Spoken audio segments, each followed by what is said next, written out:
Welcome, everybody, to Season 2, Episode 16 of the Aussie Suns Fan Podcast. I'm your host, Gavin. I have with me tonight, as always, Boyd and Hamo. How we going, lads? Good, awesome, mate. Guys. How you doing? Awesome. Unfortunately, Nate couldn't join us. I think he's got some sort of orgy on, but anyway, we'll push on without him. And let's be honest, when it comes to Aussie Suns fans, tonight we have a huge special guest and one of the most well-known Aussie Suns fans in the business, David from the 4-Point Play. Welcome along, David, and thanks for taking the time to join us. Thanks for having me, guys. I don't think I've done a pod with another Australian Suns fan off the top of my head, so we're jumping right in with four of us on here, so I'm looking forward to it. Awesome, mate. Thank you very much. And so we have a huge show ahead. Sit back, enjoy. We will grind in, as always, with some serious stuff, but we'll also have a bit of fun as well. And basically, we're going to go a little bit different on what we normally do from our normal structure.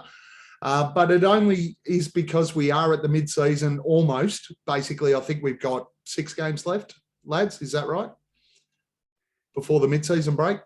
Pretty sure that's right, man. Something like that, yeah. So we're going to go in and we will start off with a mid-season wrap because by the time we get to next week, it will be All-Star Week. We will go to a mid-season wrap, one highlight, one low-light each from the first half of the season. Boyd, we're going to kick off with you. Okay, mid-season wrap. Now, look, I could not have asked for any more. This definitely wasn't where I saw us, after the first, I think, week or two when we got off to that horrible start, I'll call it, where we were under 500, and I was like, oh my God, what have we done? Can we put Chris Paul back where he came from? But obviously that was panic stations, and it's it's what us as fans do. We just react, and but yeah, look, we've bounced back well. Look, I think the internal development has been really, really good. Even with guys out, we've managed to maintain top of the league pace. So, look, I'm mid-season wrap. I'm really happy with it. Wish we had got a few more accolades moving into this All-Star break and a little bit more recognition. But it is what it is, and let's bang on with the second half. Excellent, mate. What's your highlight? Highlight? It's definitely got to be. It's got to be Cam Johnson. I believe. Jeez, look, Cam Johnson love. Cam, look, I always bang on about Cam. Now he wasn't shooting really well to start the season, and now he's David, you might be able to shine some light here. Isn't he? Is he the leading 3-point percentage for on volume? Is that right? It is, yeah. I mean, everyone has a different kind of measure for what they put in as a qualifier for on volume. But yeah, if you, I believe, put in a minimum amount of attempts per game, which is that kind of volume trigger, he's sitting at 43.7% from 3 after, as you said, he kind of struggled early. So it means he's shooting a hell of a lot better than that in the last 20 games or so. So yeah, basically the NBA's leading 3-point shooter right now. Yeah, it's 100%. And look, that is crazy. It's a really, really good thing to have. So I've that is my highlight. Also, the way that we've just the resilience when we've had 3 ankles. Whoa. I said one highlight, mate. Okay. All right. What's your low light? My low light has been there aren't many lowlights, guys. It's been the lack of recognition nationally, and also the minutes that we've had to pump on our top 3 guys in Bridges, CP3, and Book. I'd like to see us handle business enough to get these guys a bit of a spell in more games. Instead, we're sort of back ending the games and and having to use these guys, right up to the last 5 minutes. So yeah, that's Right, probably so been my low light. my question to you is, did you just officially rule Mikal Bridges as our number 3 guy? I think Yeah, I he's was played every wondering where game. the hell that come from, dude. Like, No, I'm saying because he's played every single game, and you look at the DA's had, like I said, three stretches where he hasn't played. I think he's obviously, I think he's a top 3 if he's been there the whole time. But as far as contribution goes over the season, I think Mikal slots in there. Very nice, David. I'm going to throw it on you next as our special guest. Mid-season wrap. How do you see the first half of the season, and what's your highlight and low light? Yeah, I think Boyd nailed it on the head there. It's like, what more can you ask for? I think franchise record 40-9. I think they hit before that loss the other day. So not much to complain about coming back after losing the finals. You'd want to see them hungry again. And after that slow start, as Boyd said, they got going, and there's not a hell of a lot to complain about right now. I think probably from a highlight perspective, it's probably coming up, to be honest. It's probably, I don't really get around the All-Star break, but there was something about the win the other day that clinched the coaches getting the nod to coach LeBron's team in the All-Star game. And I just thought, particularly after Monty was, in my opinion, robbed last year he was robbed with Tibbs getting coach of the year over him. And I think he'll probably just gut feel get robbed again this year because... Hey, don't go too far, Dave. That's one of the thumbs up, thumbs down. Yeah. Okay, no worries. Yeah, I think they tend to, go for a new story again, and we've already been up there. So yeah, I think seeing that accolade, Booker, obviously it's his first one that he's been voted directly in for as well. His previous 2, he was an injury replacement. So yeah, I don't think that the game itself is a huge spectacle, and definitely not the kind of game that probably the 4 of us, when we first got into basketball, really got around some of those, really old school all-star games. But when they actually played to win. Yeah, exactly. Yeah. They've turned it around the last couple of years, but we'll see. So that's probably my highlight coming up, and seeing that come to fruition over the last couple of weeks. Low light, you kind of mentioned him there, probably DeAndre. Certainly not his play when he's been playing, but just looking at it here, he's missed. Well, CP3's played every game at 52. Yeah.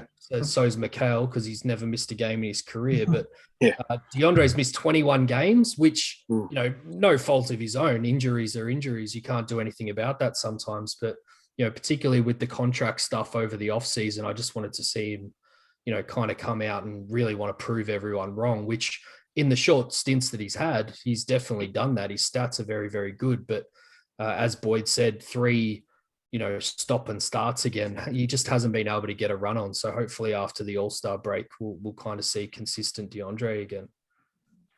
Beautiful, mate. Thank you very much. Hey, mate, what about you, mate? Mate, loving it. Loving it. We got the best record in the league. Knock on wood, we're healthy. We're going to give this one, we learned a lot from last year, man. We've taken a lot on board, and we're going really well. Mid-season, we're doing really, really well. The highlight for me, or highlight would just be the development of our young players. Mainly Mikal Bridges and Cam Johnson. What they're doing, David just mentioned before, the 3-point rating that Cam's got at the moment is just crazy. But yeah, also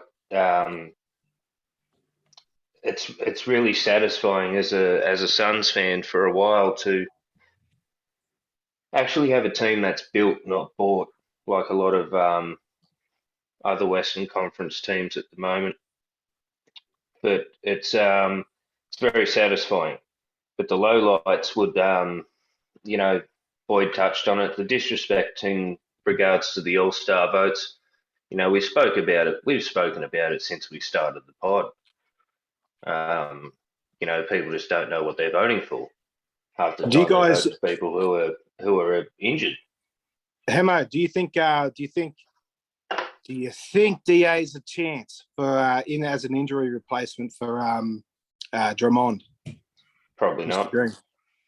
What do you think, Dave? I think if he had one less injury, he would have been able to get there or got back a little bit sooner around when this decision's kind of going to get made. They probably, Draymond's already ruled himself out, so they've probably already had the discussion, to be honest, and they're just waiting to announce who it's going to be. But yeah, I think there's a few guys. There's no real standout, so he's definitely in the pack. But I just don't. I think the games played is going to hurt him again, unfortunately. Yeah.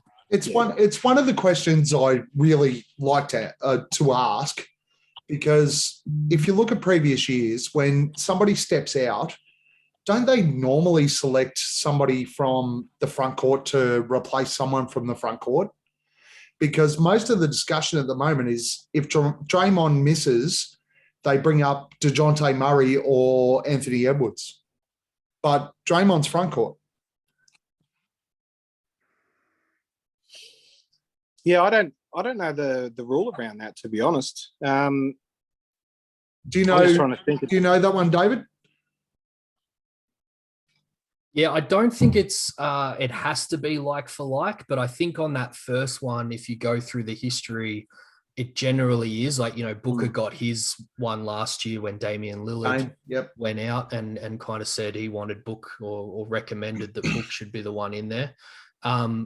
I don't think they have to be bound by it. And I think once there's kind of 2 injuries, 3 injuries, that's when you start to see them just go for the next best. But it's a good point. I think, Draymond. Like in your fantasy draft. Yeah. He's, typically a, power forward. Even, Mikhail technically, would count as a front court player as well and would be a replacement. So, it's going to be interesting to see which way they go with that. But they kind of keep these things pretty loose. And, essentially, I don't know whether he's the one that actually makes the decision, but, they call it the commissioner's decision. Adam Silver's the one that basically says he makes the decision. So, it'll be interesting to see. Yeah, nice. Yeah. Where you go? I think I look spot on. It's most of what I've seen is generally front court, back court from an all-star perspective, and I'm really hopeful that it is that way, because if you look at everybody available from a front court perspective, if Draymond pulls out, who's he up against? Like it's McCall, it's DA, or it's Jaren Jackson Jr. Realistically, we could end up with a third player in the All-Star game. And based on our record, we really should, if you compare it with that Atlanta Hawks team. So, but from a mid-season perspective, 41-10 pre the Atlanta game, amazing start to the season. Great way to bounce back after a finals loss. It's been great to watch our team this year. From a highlight point of view,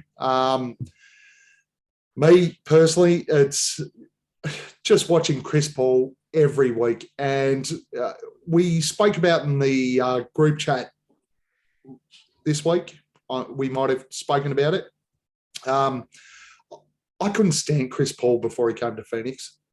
I just didn't know that Chris Paul had this much of an impact on any of the teams he was involved with until I got to watch every game he played. And now that I watch him, I understand exactly why he made all-star teams, all-NBA teams, all that sort of stuff. When he'd get named and I'd sit there and go, the fuck is Chris Paul getting named in front of Devin Booker? Why, that guy, every goddamn year, this man. Is bull dust. Come on. And now I know why. He is just, and last year I thought he was phenomenal. This year, even more so. He's played every game. 30, how old is he now? 36, 37? 36, turn 37 maybe. Yeah. just unbelievable. Well, this guy is the most clutch player I've ever seen in the NBA, personally. But and I've watched it since I was, KJ days. I won't say how old I was because it'll show how old I am. But he's unbelievable. Low light wise, obviously it's died off, but the story about the ownership of the Phoenix Suns is a low light. Nothing's come out the other side yet, but obviously that's a cloud that's hanging over the Suns moving forward. My biggest fear is that stuff tries to rear its head come playoffs time, which wouldn't be ideal. Yeah, of course.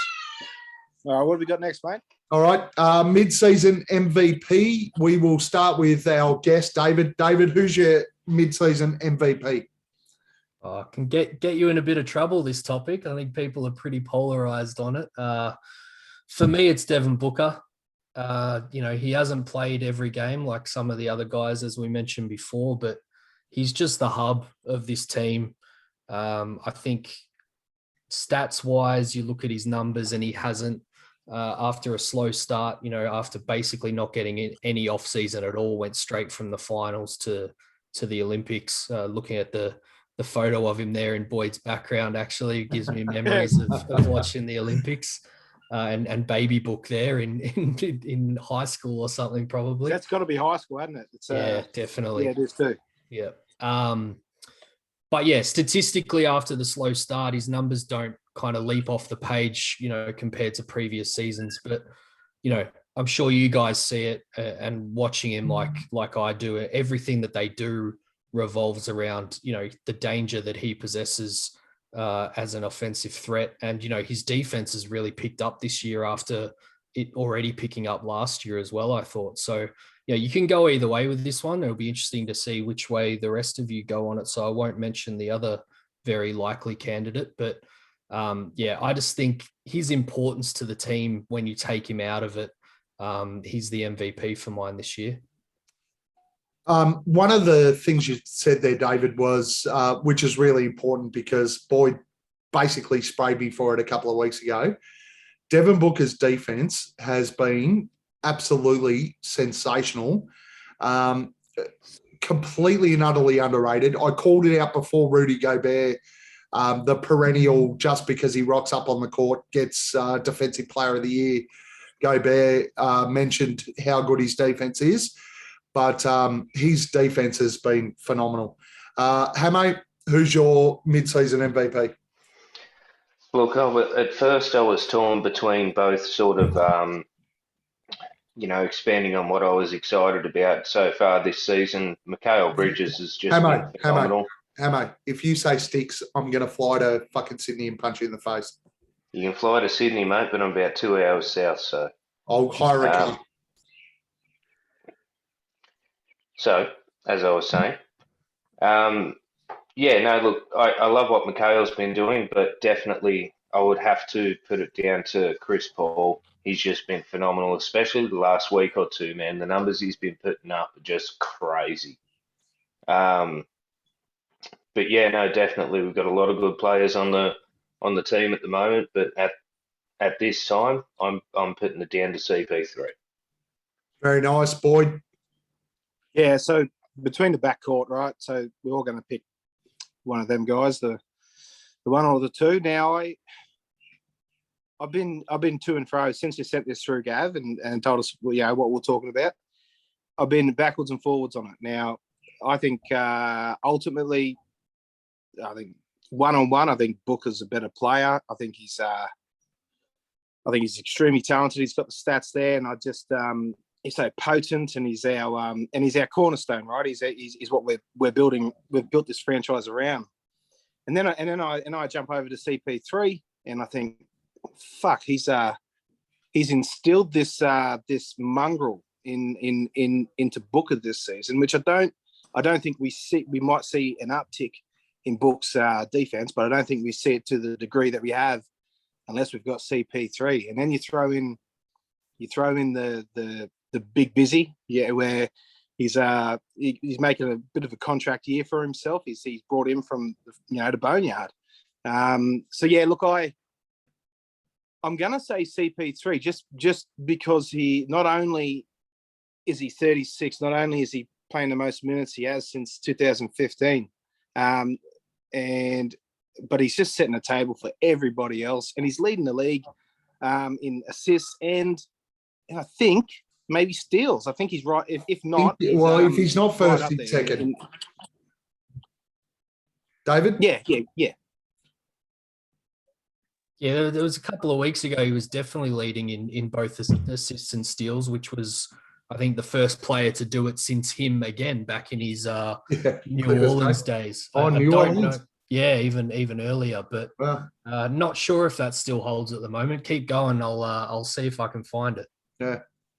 Maybe it's maybe we should be giving it to Monty, because I think he coached him back in New Orleans. In an Holliday, yeah.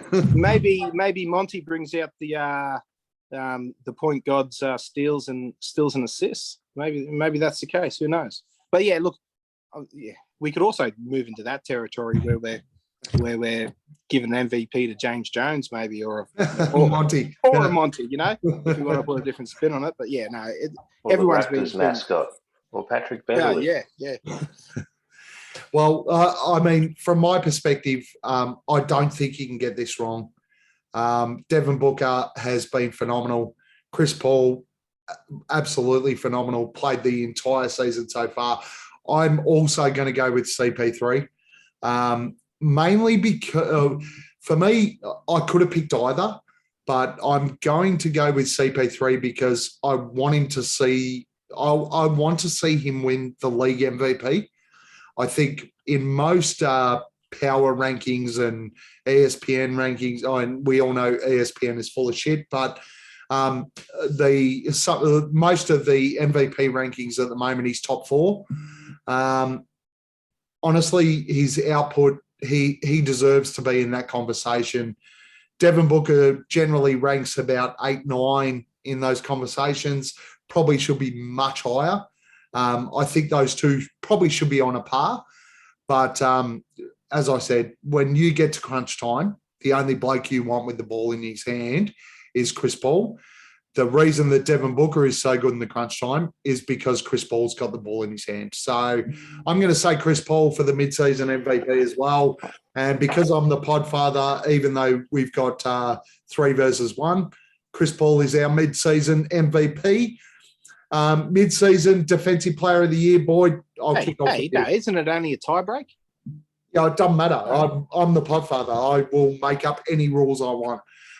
Mid-season defensive player of the year, Boyd. Who you got?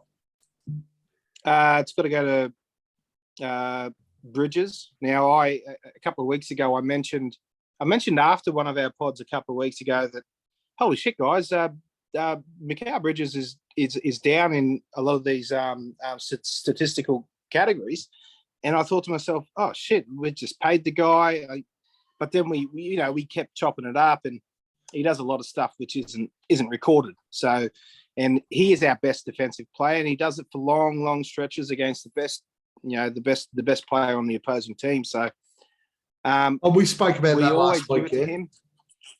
Yeah. Look, we always do give it to Bridges, and I've given him our weekly nod enough that I kind of have to give it to Bridges, I think. Very nice, Hamo. Abdul Nader. I'm going to cut you off, mate. I will honestly ban you from this shit.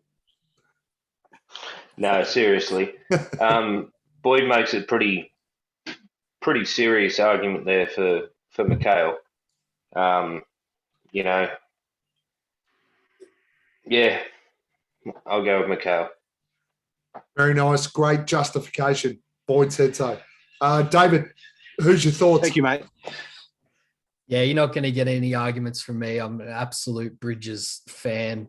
Again, it would have been interesting, I think, if Ayton had played most of the season, because absolutely agree. I do think that whilst he doesn't get those counting stats, he's not a huge shot blocker. I think his his presence in the paint is pretty crucial to the Suns' overall defense. But Rich brother.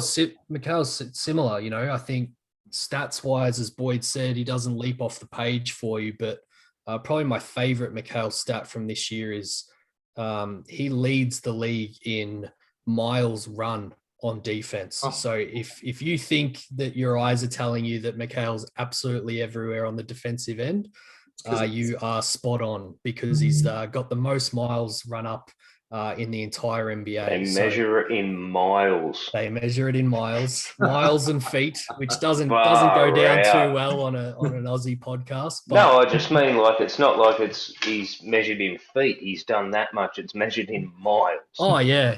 It's it racks up over the course of the year. So he just does everything for the Suns. I think Chris Paul, you mentioned the steals, but I think he's probably dropped off a little bit defensively. You can't really argue against it. He's 36 years old. So they try and hide him, I think, in the corners sometimes. So Mikhail's just asked to do it all, guard point guards, guard the big initiators, the Lukas, LeBrons of the world.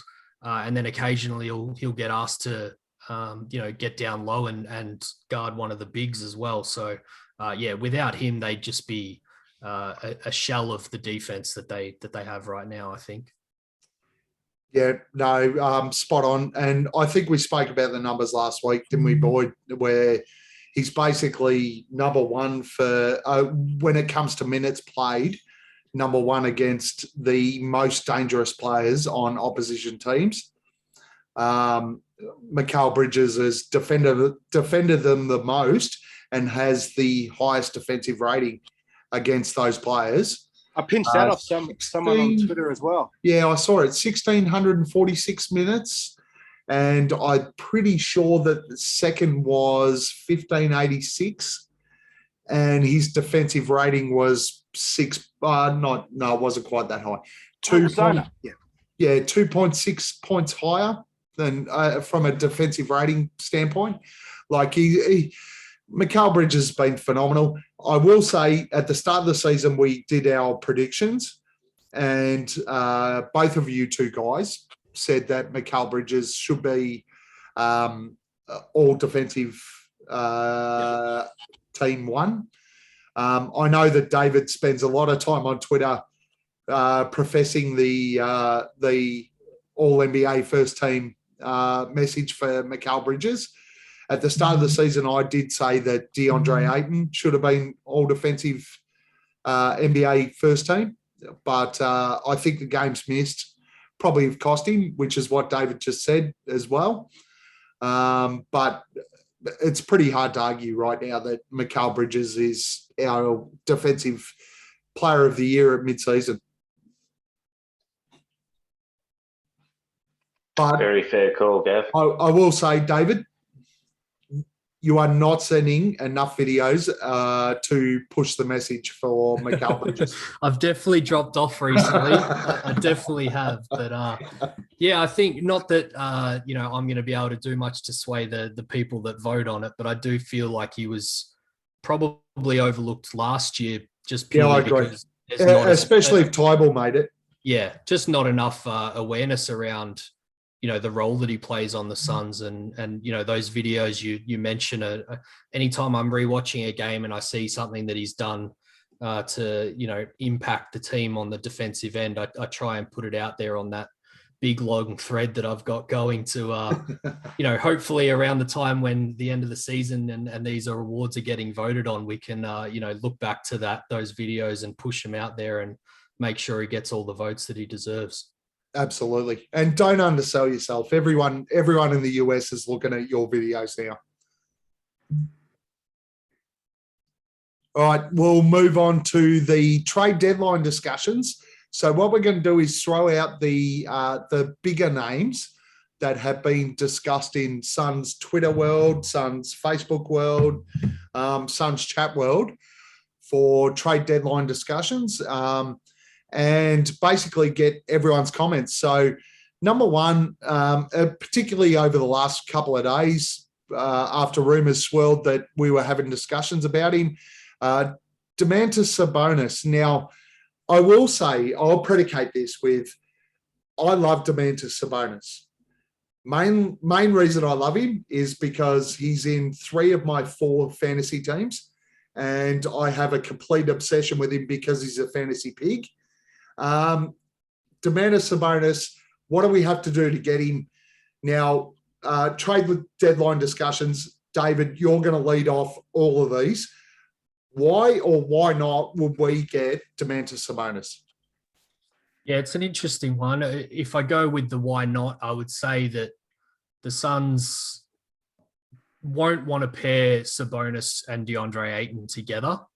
And I can't imagine that they would want to approach Indiana, at least at this point in time, with an Ayton for Sabonis style trade. So if you think about why Sabonis wants out of Indiana, it's because he's a center and they've played him with another center basically his entire career at Indiana. He's done pretty well through what's not an ideal setup for him, playing with another big man, but that big man can at least shoot it a little from outside, which obviously Ayton can't. So even with a little bit of crossover in their skill set, they just haven't been able to get it to work between Turner and Sabonis in Indiana. So I'm very much out on the idea that you would get it to work between Sabonis and Ayton. I just don't think it works from a starting perspective, and he's far too good of a player to be coming off the bench. I think this one, if there is truth to the rumors, is probably something for the summer. And, you know, I'm a big fan of DeAndre Ayton, so I don't want to piss anyone off by saying this, but I think that it's probably a pretty clear indication, if it is true, that they're still not willing to pay DeAndre. And I think if you look at Sabonis, even though I would take Ayton over him 1v1, he is a dual all-star and earns, I think off the top of my head, his contract is about 18 million for the next couple of years. That's about right. And that's going to be significantly less than what you're probably going to have to pay DeAndre Ayton. So I don't think it's something that we would be looking at this trade deadline personally. I think it would more be something for the future where they have made their decision. They're not bringing Ayton back, which personally I think would be a mistake. And they're going to lock someone in at a cheaper contract going forward. So, it'll be interesting to see how it goes. But I'm certainly not expecting it to be one that lands in the next couple of days. Very nice, Boyd. Yeah, I don't want Sabonis.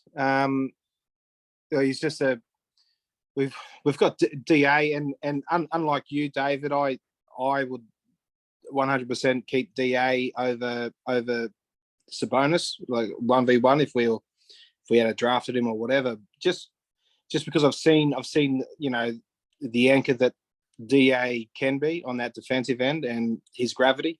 And I just don't see, unless of course Chris Paul can do what he done with Devin Booker and instill some defensive prowess into Sabonis.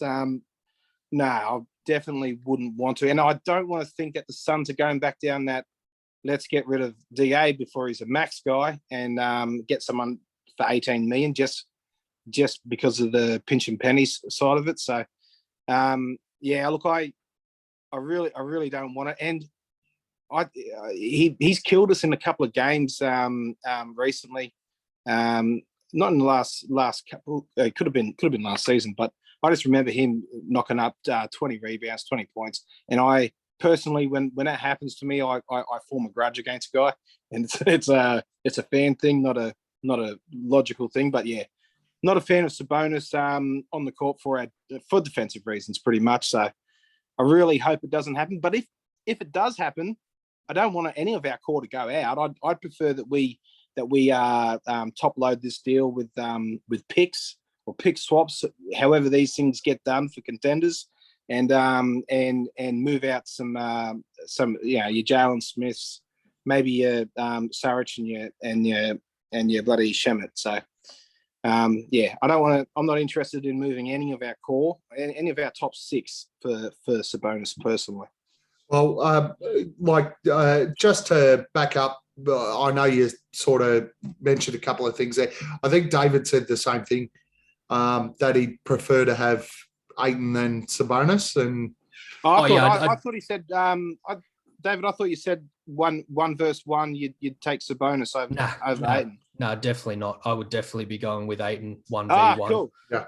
I think if you want to get, right down in the weeds of it and kind of go, Sabonis 18 mil versus DeAndre 30 mil, again, I'd probably still lean Ayton, to be honest. But I think that if we did go down that path in the summer, I would imagine that that's probably what the front office is looking at, is that of that value standpoint. And if it was a Sabonis thing, it would be to save $12 million. Yeah, exactly. Because they're going to have some pretty, I'm definitely not a fan of this current ownership and their history of penny pinching, as Boyd said. But even without penny pinching, they are going to have some decisions here with the cap when all of these contracts are up around the right time. So they can definitely afford to keep the right guys. They've just got to make the right decisions on the right ones and keep the good ones around and not take on, bad salary. So, whether it's DA at 30 or whether it is a Sabonis at 18, that might be the bad salary that you end up taking on that stops you from being able to extend Cam Johnson or something like that. Yeah. So, I think if you wanted to talk yourself into it, I think there's been a couple of patches with Frank Kaminsky at center that he's been really, really good for this team.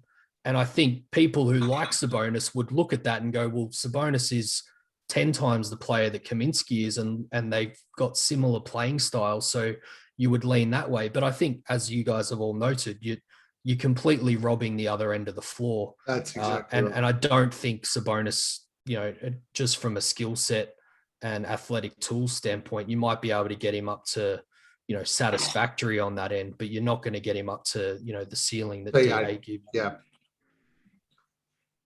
Cool. My bad. Fuck Sabonis. I don't understand why we're trying to change things up, man. We're not trying to change anything. We're asking the question. But why? We have the best record going in the league right now. Because the rumors are there. The rumors are there. We have to address it. Fuck the rumors. Fuck Sabonis. Move on to the next Muppet, please. All right. We'll move on to the next one. And this is David's baby, Kendrick Williams. Yeah, Kenrich, probably the most unknown guy we'll end up talking about for the rest of the pod, I would imagine. Plays for the OKC Thunder, which are a team that I'm sure not many people watch, unless, of course, you're a Josh Giddey fan and you tune in to see Josh going around, and you might see Kenrich. He's got the mullet out the back, which stands out on the court. Well, that's Aussie. Very Aussie of him, but he's a above average role player. He's not someone that's going to create headlines if the Suns do manage to trade for him. But I think the type of guy that once we get into the playoffs, you see those big wing heavy lineups go out on the court. If you think, say, of a Torrey Craig last year and the role that he played in the playoffs. That's what, if you've never seen Kenrich play before, that's the kind of role that he would come in and play. And I think it's a role or a hole in the roster that the Suns probably in the next 3 days are going to try and fill with somebody. It might be Torrey Craig again, but it could be a guy like Kenrich. So I'm a big fan of him. I think if you compared him to someone like a Torrey Craig, he's not as athletic, but he shoots it better. And he passes it a lot better. And I think I got a little bit frustrated in the playoffs as Torrey's minutes were going up and up, because he was the guy that teams were leaving wide open on the 3-point line. And he got a little bit chaotic sometimes in transition, kind of coughing the ball up or, trying to do too much himself. And Kenrich is much more an unselfish wing that kind of fits in with Monty's system of moving the ball around and finding the shooters. So I think that was my main question for you, David, was a lot of people wouldn't have heard of Kendrick Williams, and most Suns fans would go, we can get Kendrick Williams or Torrey Craig back. Everyone would say Torrey Craig. I think understanding the difference between the two is really important here. What's his contract at the moment? Is he still on a rookie contract? His contract, he was actually drafted in the second round. So his contract is probably one of the best in the league, and a big reason why I'd be okay with, giving up something substantial for him, because as we just mentioned before, next year is going to be the real crunch time for the Suns' salary cap. And Kenrich has got a $2 million non-guaranteed deal for next year. So if it doesn't work out for whatever reason, you could let him go. But he's the type of player that at $2 million, that's basically what Abdul Nader's making this year.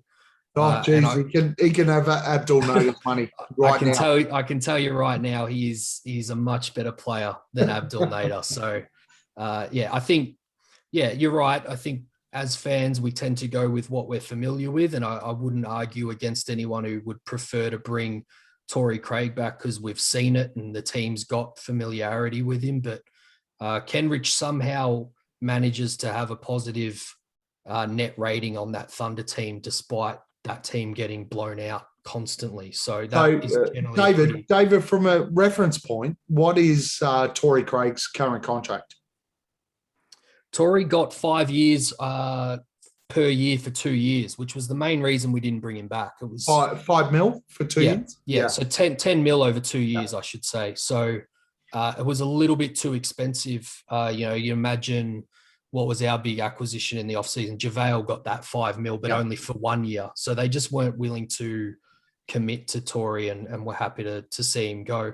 Having said that, now that we've got a couple of contracts that I'm sure we're going to come up with in the rest of the discussion here that might go out the other way, they might actually be okay with bringing Torrey back, for 5 years, 5 mil for the next 1.5 years, because, all of a sudden Jalen Smith's gone, or Dario's gone, or someone else is gone, and that money isn't piling up as much. But and when we talk about that, what's Jalen, 4.6? 4.6 for next year, I believe. Which is what they declined. So he's essentially a free agent after this year. So So with do you reckon there's any going to be any sort of ill feelings from our boy Torrey Craig for us not bringing him back, not giving him what he wanted? Yeah, it's an interesting question. I kind of feel like it would be the other way. We're not privy to these discussions, but I imagine a scenario last offseason where, Torrey and his agent came back and said, look, we've got 10 mil over 2 years on the table from Indiana, and do you want to match it? And James Jones would have said, look, I love you, but we can't afford it. And to be honest, he was wasting away on the bench in Milwaukee before the Suns traded for him last year. So I actually feel like there'd be some goodwill there that, that run with the Suns to the finals last year essentially made him $10 million, and they'd bring him back and he'd have his money and be back on the Suns, and everybody's happy. So, I don't think that there would be, to be perfectly honest. And not only that, it's when you, I think we spoke about it last week before, Boyd, where we said the article came out where Monty sort of said, well, we actually tried to retain Torrey. Yeah, and I missed that. But we couldn't afford it, Yeah, look, so basically I haven't got much on Kenrich Williams. I just I don't really follow him, but yeah. So look, if we were to get him and he is what he's what David sort of spelled out there. You need to watch David more on Twitter then, because I've seen a fucking shitload of stuff. I read the newsletter with the switching of the protection. Was it the switching of the protection on the OKC pick? Yeah, that's the other somewhere. Yeah, that's the other interesting part of it. I think if you did it in conjunction with maybe the next guy we're going to talk about, you could free up some draft capital to go and make another move at the same time. So at the moment, I guess for your listeners, the pick that's still owed from the Chris Paul trade kind of restricts the Suns in terms of what other future first round picks they can trade before the deadline in the next couple of days, because you can't trade 2 first round picks in a row. And because that one hasn't conveyed yet to OKC from the CP3 trade, they can't essentially trade their next one. So what I kind of, formulated that could potentially happen is, if you read national media, they think that Williams trade market value, I guess, is somewhere around a first round pick, but not quite. And there's a way that you could essentially take back that first round pick that we owe the Thunder from the Chris Paul trade and give them one from further down the track, because I'm sure everyone listening knows how many first round picks the OKC Thunder have stockpiled, and they 722. They don't need any more in the next couple of years. So you kick the can down the road on that, and that might be enough for them to give up Kenrich for you. And then you've got some freedom to send some other first round draft picks out to make another move, which might be a good segue, I think, into the next guy we're going to discuss. So just to make this as basic as we can for most of the Australian fans that are listening, your suggestion there, David, is to almost adjust the original trade with OKC for the first rounder. Yeah, it's an adjustment, but that comes, dressed up as its own trade, basically. So to lay it out in black and white, we would get Kenrich Williams and our 2022 first round pick back from OKC, and we'd give them something like a 2026 first round pick. So you in net terms, we're not giving up an extra first round pick. We're just kicking our one down the road. And why the Thunder would do that is we're top of the league. So they're going to get the worst first round pick this year in a year where they've already got 3 other first round draft picks, including their own. They're not going to want it. So they might say yes to, all right, we'll see how the Suns are in 2026 and take that first round pick instead. So that's the idea around the trade. Yeah. Hey, mate, Kendrick Williams. Much like Boyd, man, don't know a lot of him. Can't really say much more other than that. I'm having a look at his stats, but you don't really see a lot of Oklahoma games over here at the moment. So. And his stats won't leap off the page. The last thing that I'll say on him, I can guarantee you, and I'd say it's a very, very small percentage chance of actually happening. But if he ends up on the Suns, he'll be everyone on this call's favorite player by the end of the year in terms of a role. Obviously not a star. He'll have to take over Ish Wainwright. Yeah, I was going to say he's going to take over Ish. He'll take over the big shoulders of Ish Wainwright. I can guarantee you that. His nickname is Kenny Hustle. He's impossible not to love. We do love some Ish on this podcast, though. As do I. I'm a big fan of Ish. Ish looks like a AFL player, not a rugby league player who wears padding and weak as Pierce, but AFL player. Yeah, right. Okay, carry on. Yeah, you're talking shit now. Let's move into the next one. We're going to talk next about Eric Gordon. David? Yeah, big fan of Eric Gordon. Some Suns fans that have been fans all through the dark years may remember that Eric Gordon almost became a Sun back in 2010, I think it was, off the top of my head. Actually, it might have even been earlier than that. Signed him in restricted free agency, and then was it the Pelicans or the Hornets at the time? I can't remember off the top of my head. Ended up matching the deal, even though Eric Gordon said he wanted to come. His heart was in Phoenix. His heart was in Phoenix, was the famous quote. But this year, many years later, he's 33 years old. He would automatically slot in right behind Cam Johnson as the second best three-point shooter on the team.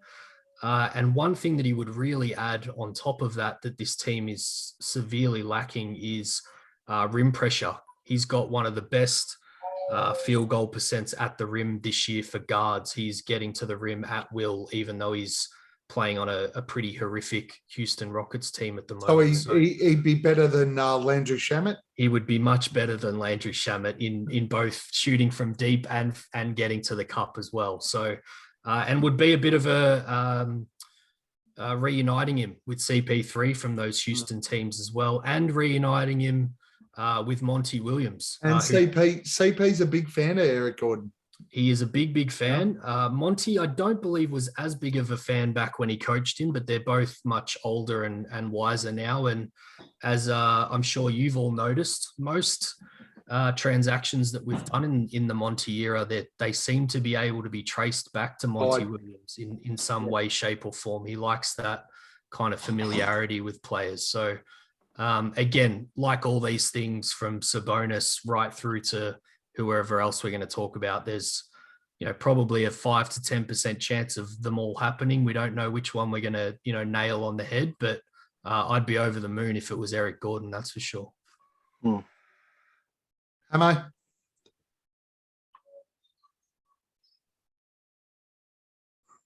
You're on mute, mate. He's not on mute. He's not talking. No, I was on mute. Look, I don't mind it. Like any of these ones that come up, it's always going to be, what are we going to have to give up for it? I don't want to break up too much of our core, the team that's brought us to where we are now, man. So just like, well, let's be honest. Let's be honest. Most of this is going to revolve around picks. Am I wrong there, David? No, you're definitely right. I think particularly with Gordon, we would definitely have to send out some salary to match.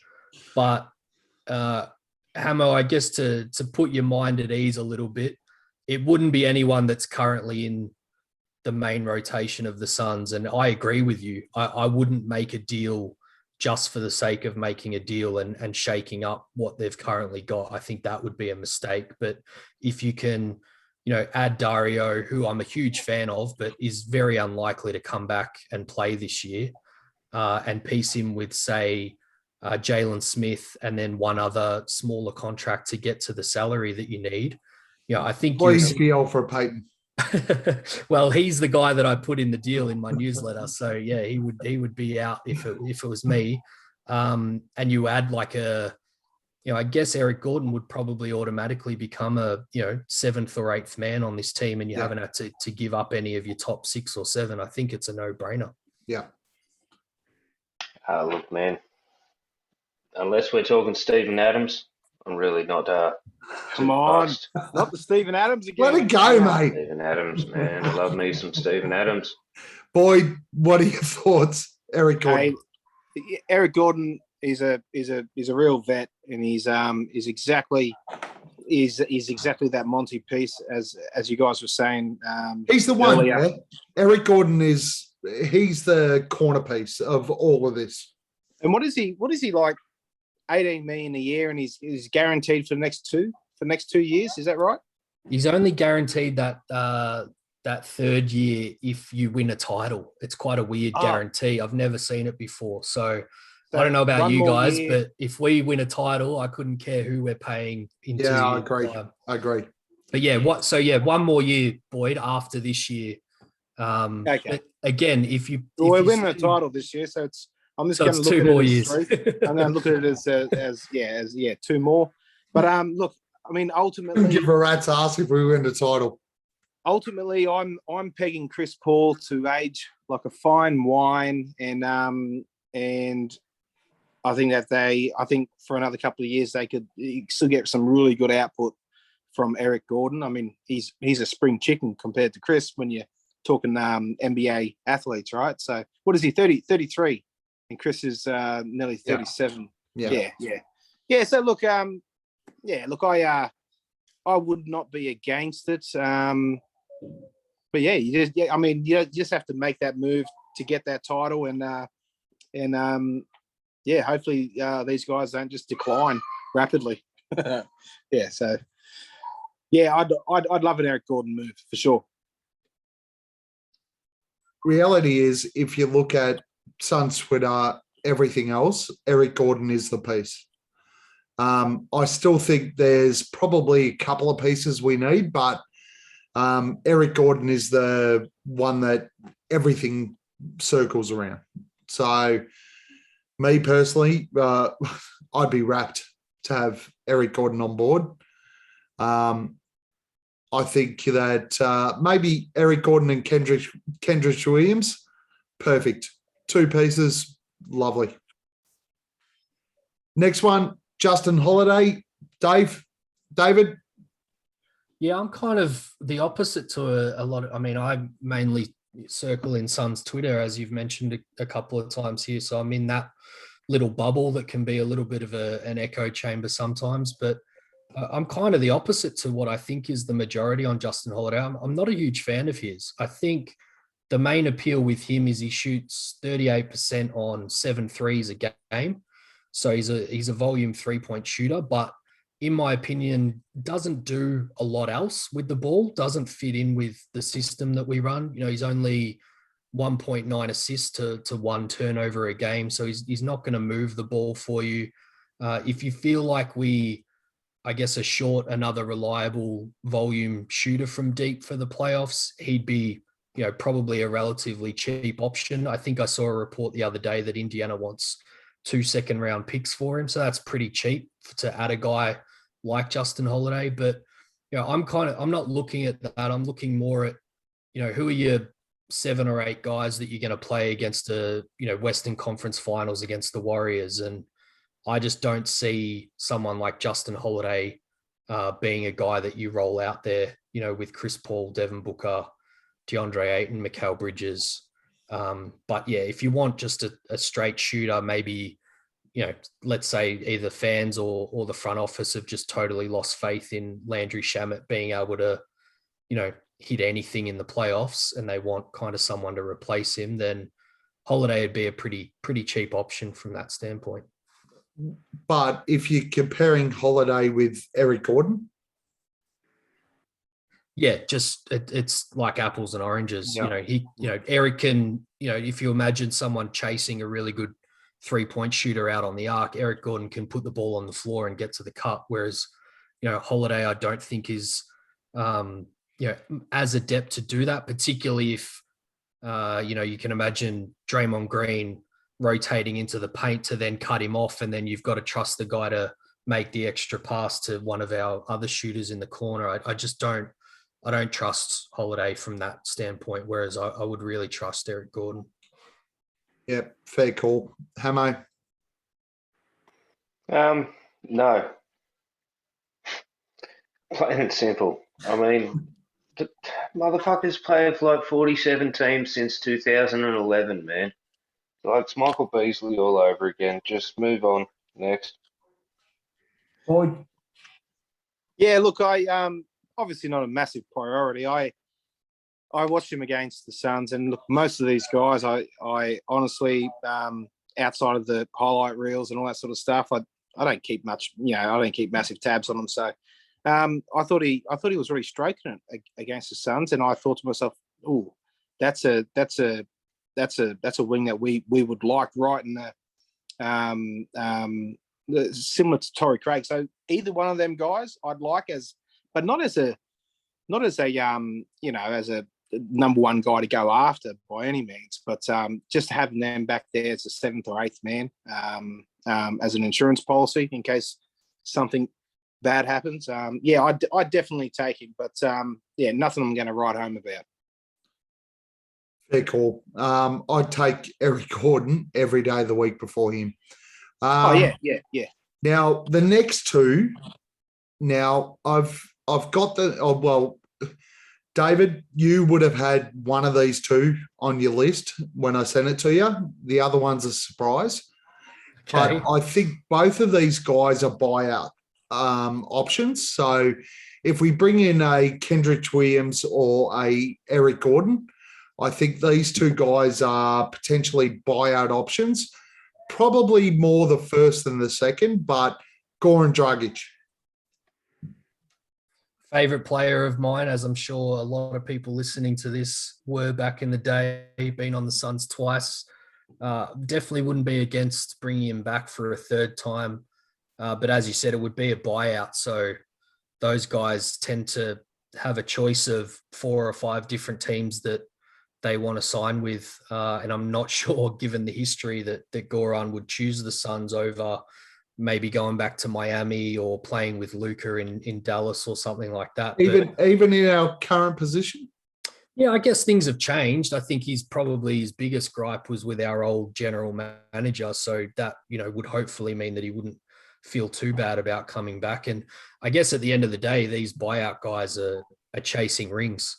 So if he felt like the Suns were the best chance for him to get a first ring, then he'd probably come. But yeah, if he was willing to come on a buyout, I would 100% take him. But I think he'd probably go elsewhere. That's just my gut feeling. I think, personally, I think he'd go back to Miami.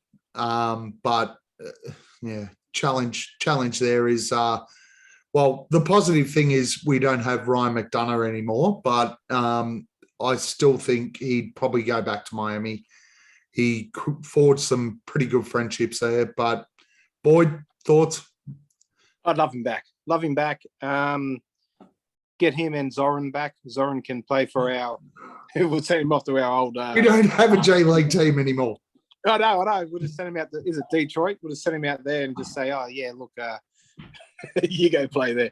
No. I think he'd be brilliant. Look, it'd be, especially in a season where we are gunning for that chip, right? And he's an organizer. He's just got. He'd be that perfect backup. I'd prefer him there. I'd push campaign down the list a bit, and I'd have him first. The first. What? So I'd push campaign. I'd push campaign down the list. Really? I'd have him right. Yeah. I'd have him as the first guard replacement. Now I love campaign. Gogi speaks to my soul, man. I love the guy, and would love to have him back, and especially on hopefully a minimum. It'd be great. Yeah. Hamo? I don't want him. Why? I just don't. I don't like him. On. Move Why? on. You're going to get him. You're going to get Rubio. Let's get every other European that we've I'd take Rubio too. Elliot Kobo. ACL still Elliot Kobo is different levels. That's bullshit. The European wave's over. It's done. No, it's not. We don't need Goran Dragic to make us relevant. We can find someone better. Boy, David, we just can so you develop our know, way. Hemo wanted to bring back Isaiah Thomas. No, I will bring back Isaiah Thomas. There's a difference. Yeah, One lacks conviction. The other is what I'm talking about. No, thank you. Yeah, so David, Hamo wanted to bring back Isaiah Thomas 2 weeks ago. That's about all we got there. Yeah, there's not much explanation involved. Well, I was about to say I'm sensing that Hamo just wants to keep things as they are, which wouldn't be the end of the world. No, it wouldn't. You've thrown me a curveball wanting to add Thomas back in the mix. I'm not sure I can get around that. Yeah, the old one though, not the new one. No, look, I don't want to necessarily keep everything the way that it is, but I mean, the old thing, if it ain't broke, don't fix it. But I'm open to definitely moving some people around and getting some other pieces and whatnot, but I just don't want anyone that's going to come in and disrupt our style, and I don't think that. I think the names we mentioned, other than Gordon's, going to work that well. I agree with you there, but I don't think Dragic is one of them. But in saying that, I don't think Dragic comes back to Phoenix. But he'd be. I agree with Boyd. I think that having Goran back as the backup to Chris Paul come NBA Finals time would be phenomenal. But I don't think he comes back. All right, I'm going to throw one out. David, you haven't been able to study this one. John Wall as a buyout. I'm going to do my best Hamo impersonation here. No. Why? Tell us why. What don't you like about John Wall and his fit? I think it's kind of what you guys were just touching on. I think that would require a serious change to the second unit. He'd be extremely ball dominant. You would have to probably move some pieces around him to make him valuable on the court. And then when you're getting to that level of guy, not to say that he could necessarily deserve to pull rank over either Devin Booker or Chris Paul. I just think you're getting to a level of guy who's going to want his touches, want his minutes, want to dominate the ball when he is on the court. And that's just not the way that the Suns play. And to be honest, and put it all out there, I've never really been a fan of John Wall, even back when he was an all-star on Washington team. So I couldn't support it. I guess when you're looking at value, if he did get bought out and you're literally signing him for the minimum and you can cut him next week if it doesn't work out, it's probably not the worst move in the world. But in terms of upsetting the apple cart, it's not one that I would be kind of, jumping over hurdles to get him into the team. I don't think they need it. So you'd take Dragic first? Definitely. I think if you think about the way that the campaign plays, I think Goran would be a much more seamless fit than a John Wall type player. Boyd? Yeah, so this one was thrown out on the group chat, and me being just the fan in me thought, what if there could be a resurgence from John Wall in the right system? What if ideally you'd like that buyout to be probably in the latter part of Chris Paul's contract or career ending with the Suns. And then I thought, that'd be nice if he could just, sit in the wings and just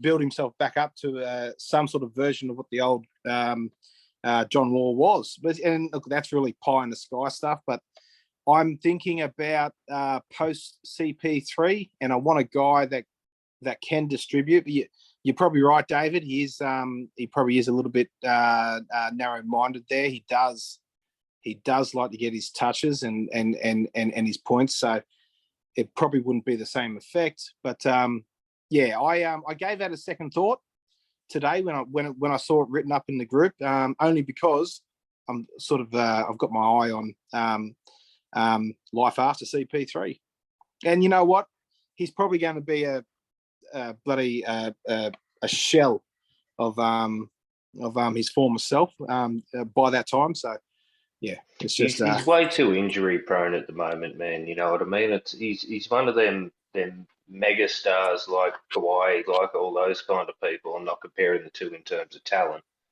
I'm just saying. He's forever injured. He's made of glass, and I don't understand why we want someone like him on the roster. I mean, David was being nice before when he was quoting me and said, "No, I'm going to say fuck no, because we don't want that broken ass down little 6'1", 6'2" little fuck running the ball up the court for us when we can develop our own, get some young guys in here again, like we've done the last couple of years." Well, just push them, and build the team. And if you want to add a piece or two, yeah, but hell no, not John Wall, man. Fuck that guy. So John Wall, hard no. Okay. I don't need to go further. Okay, I'll take my pie in the sky and I'll piss off. It's fine. But are you guys thinking about post CP3 point guards? I mean, it feels like ever since Nash. What we'll do post CP3 is use our point guard we drafted, which is Tyrese Halliburton instead of Jalen Smith, and he would have learned so much from CP3. I think that would be a very good question and topic for the next pod. Okay, Hemo. Sorry, mate. All right, thumbs up, thumbs down. The greatest segment in pod history. Thumbs up, thumbs down. Now, with David, most of it is visual. So what we're going to do is you either have to say thumbs up or thumbs down, just so that the people who are watching the show will know what you're saying.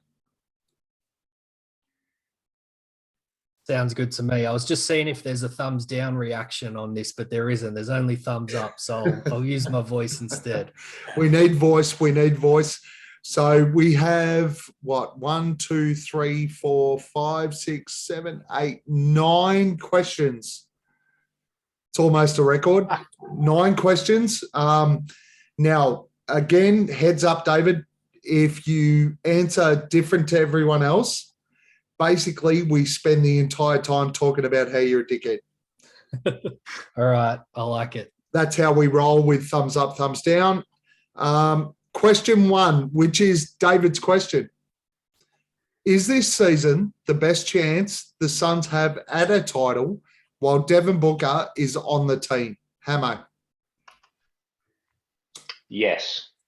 Thumbs up. Okay, thumbs up. Boyd, Thumbs down. thumbs down. David, I'm thumbs up on that one. and I am also thumbs up. Boyd, can you write these down? Oh shit! Yeah. I should have prepared earlier, but you know, Hang on. We're gonna have to go in the same order. I'm busy. All right. So what do we have there? Hang on. Is this season the best chance the Suns have at a title while Devin Booker is on the team? We have 3 thumbs up, which is Hamo, myself, and David, and you are thumbs down. Okay. Some dickhead went some thumbs down. Just make sure that we do these in the same order when we come back. Yeah, I will. Yeah, cool. Question 2. Will Cam Johnson get an invite to compete at the All-Star Weekend 3-point contest? Hamo. No. Thumbs down. Thumbs down from me too. And Thumbs Boyd. up. And I'm a thumbs down. Fuck, Boyd. You are going to be Okay. called a We're gonna get dickhead Evans. so many times. You might need to get a glass of water or something, boy. You're going to be defending yourself talking for a while, bro. Question You're 3. right, no. Devin Booker is the best player on the Suns roster. Hamo. Thumbs down. David, Thumbs up for me. I'm thumbs down. I'm going to somewhat contradict myself, but I'll be able to have backing, and I'll say thumbs up. Question 4. Landry Shamit is the most frustrating player on the Suns roster. Hamo. Thumbs up. David, Yeah, I'll go thumbs up on that one. I'm going thumbs down. Yeah, I'm thumbs down, guys. Question 5. A title is the minimum expectation of the Suns team this season. Hamo. Every season, all I say is that I want us to do better than the last. So thumbs down for that one. Oh, if you want us to do better than last season, it's thumbs up. No, we can win another game in the finals. Don't have to win the championship. Still God. better. Come on, David. mate. So thumbs down? Thumbs down? Nah, fuck it. Thumbs up. David, Yep, thumbs up from me. I'm thumbs up. Yeah, I'm with you, boys. It's thumbs up. The performance of Jalen Smith is the biggest surprise of the season. Hamo. No, because I've known it all fucking season long. No words. Thumbs up, thumbs down. Thumbs down. Ooh, I will go thumbs up. I will go thumbs down. I'm thumbs down as well, guys. Nikola Jokic is your favorite non-Suns player. Hamo. Thumbs down. Thumbs down from me. Thumbs down from me. Yeah, it's a sweep, guys. Thumbs down. Patrick Beverley is your least favorite non-Suns player. Hamo. Oh, there's a lot of thought involved in that. No, it's not. Quickly. Thumbs up. David. I'll go thumbs down. I'll go thumbs down. I'm thumbs down. And the last question, will Monty get robbed of Coach of the Year again? Hammer. Probably. Yeah, thumbs up.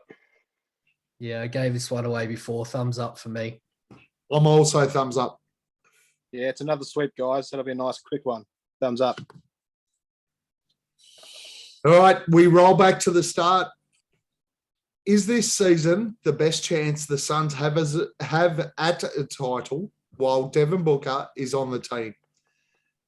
Boyd?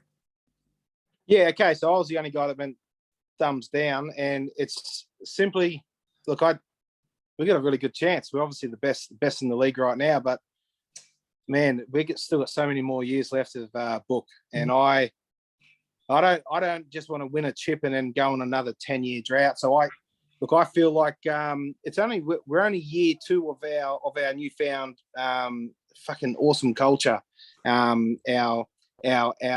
new form. This is just a start, if you ask me. So I feel like there's enough internal development with our guys that we're going to lock up, like Cam Johnson and Mikal Bridges, DA. I think that if these guys all peaked, which they could around about the same time, and Devin Booker is still Devin Booker, keeping in mind when you talk about players hitting their peak, it's not usually until they're, I think, 27, up into their early 30s. So not when they're 37 years old, yeah. I know, bit of an outlier. We've got some freaks out there too, right? But yeah, I just think. Yeah, we've heard about Gav's 3-point percentage. I think if we get our how we plan things to happen, we could have 3-4 guys peak at the same time, and we could be in dynasty talk. You know what I mean? So the question though, if we lose this year, can we win after this year? Yeah. Oh yeah. In Devin Booker's tenure, look, he's is he turning 26? He's 25. You mean tenure? If he we're not American, tenure. Yeah. Tenure? Did I say tenure? Yeah, you did. Thank you. Sorry. No, I just think he's got so many more good years in him with the Suns, and I think that the Suns team, we're not at our ceiling yet. I think there's still a lot more room to improve there for a lot of our core guys. So, very nice. No, I think we've still got plenty. Very nice, David. This was your question. Yeah, I mean, I can definitely see Boyd's point of view, and I hope that it goes that way. I just think, as quick as this turnaround has been, following the NBA for as long as I have, not too many dynasties actually end up coming to fruition. And after losing last year, I just have a real sense that they don't want to let another one slip, because things can change really, really quick when all these contracts and things need to be paid out. So I'm not saying it's going to be the absolute end of the world, but it does just feel like things are breaking the right way in terms of, the teams that are at the top of the West, who's going to come out of the East. And this might be the best chance that they get to actually get the trophy. Am I? I just think with the way Book's playing at the moment, it doesn't matter if CP3 outlasts. If we don't get it this year or not, you're never going to get another CP3. You're never going to get him playing the way he is at the moment. You're never going to get Book playing the way he is. I think this is it. I think this is the year. I think we'll get Book for exactly what he is for ongoing. Like, no worries. But I do agree, we're never going to get another CP3. I think this is his peak year. This is it. The biggest concern I have in the West is the Clippers. And with Kawhi and Paul George both completely screwed, I can't see them really coming back for the rest of the year. And you can roll your eyes all you like, Boyd, but the biggest threat I see out of the West is the Clippers, if they're fit. Next year they will be. And Yous so- are all talking like scarred Suns fans. maybe, Who think that this is our last shot. Yeah, I'm more. maybe, I like to take the positive maybe, approach. and maybe you're right. Maybe you're right. Maybe you're wrong. Which most of the I time, can't you're live in wrong. that world, guys. I can't live in it. Most of the time, you're wrong. Yeah. When we talk about the best chance that we have, and the question is the best chance we have this year is the best chance we have. Best chance we've had in a long time. Best chance we probably will in a while. All right, question 2. Will Cam Johnson get an invite to compete in the All-Star Weekend 3-point contest? Boyd, who was thumbs up? It was me. You again. All right, here we go. Well, look, I just I don't see why not. Leading 3-point percentage in the league. The only thing holding him back, I think, is the fact, well, he's not a starter, but he's 85% of the fans in the world have never heard of him. Nah. yeah. All right, Okay, so that could just be the fan. are you finished? The orange-colored glasses I'm wearing, but You like They're it. the Luca fans. You like it. I You think he like gets it because he shoots good threes. I'll tell you one reason why you won't. And there's only one reason why you won't. Plays for Phoenix. If Devin Booker accepts, Cam Johnson will not get in. Now, Devin Booker is a previous champion. He will get the first invite. He will already be there, so he will accept. David. Yeah, I think that's a pretty solid theory. I think the other thing that I'm a bit scarred by is I'm pretty sure it was Davis Bertans a couple of years at this point in time led the league in 3 points, but he came off the bench and didn't get an invite to the 3-point challenge. So too many similarities with Cam Johnson there. Hamo? No, I just don't think he's there yet. I don't think he's on a big enough radar nationally. Yeah. Well, Should he? Should he, Boyd? Yes, he should.